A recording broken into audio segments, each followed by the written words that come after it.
So Catherine Swift is here. She hasn't started talking yet. So I can say, please donate, because we need to stay on the air to bring out some good arguments.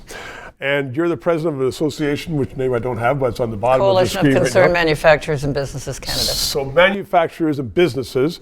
Trump, as I said, could be Canada's man of the year because he is forcing Canadian business to do what it should have been doing years ago, and politicians. So if we get rid of, as the Prime Minister says, by July 1st, the interprovincial trade barriers, if we have trade across Canada, and if we have businesses that need to expand to take up the slack because of the tariffs, what's going to happen to the Canadian consumer? Aren't they going to be paying more, or will there be less? Well, they probably will be paying more for a number of different reasons. Our dollar is weak and probably going to get weaker. Why? Most people, well, because we're predicting a recession.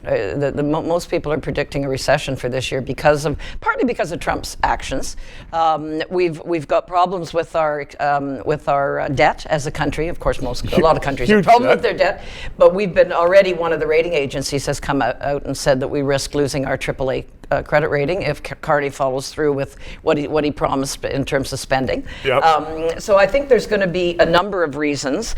If he does follow through with the spending, that drives inflation, so that'll hit the consumer too. So I think there's unfortunately some very bad news for consumers, and a lot of people, and this is businesses and consumers, are very much keeping their powder dry right now.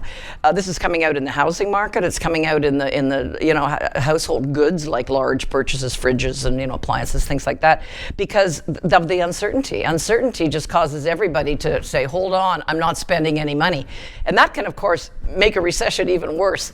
So I think it's unfortunate that there's a lot of bad news for the Canadian consumer coming out. But if our economy is expanding because we aren't importing as many things from the States and we have businesses who are picking up the slack, then there's going to be greater economic activity, creating those factories, those businesses, and more people hired to deal with those things. So wouldn't that augur well for our employment level and therefore our productivity? Yes, it would, except that that's not a realistic prediction. Oh, well, that's why you're the economist. It is estimated that our interprovincial trade barriers are $200 billion, like not chump change, big dough.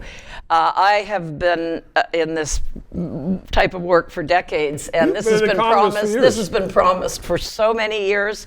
It ain't going to happen. I wish it would. I'm not happy about that. But if Carney thinks he's getting rid of them by Canada Day, have a nice day, buddy. You're dreaming in Technicolor. Really? Because the province is going to hit back? Yeah, no, not hit back. They're not going to do it. They're not going to give up their small p provincial treatment of their own industries. I would be shocked if it was successful, and certainly in such a short period of time. It's never been successful before, and I don't think the Trump factor is going to be enough of a threat to do it now.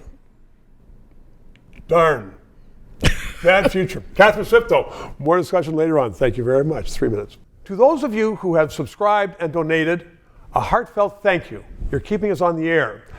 If you're watching and you haven't, please try to do so, because 4 years ago we started this show because there needed to be independent analysis. Now more than ever, with the Online Harms Act, once that gets into law, it's been passed once by the House, there are going to be hundreds of bureaucrats censoring the news in Canada, censoring this show.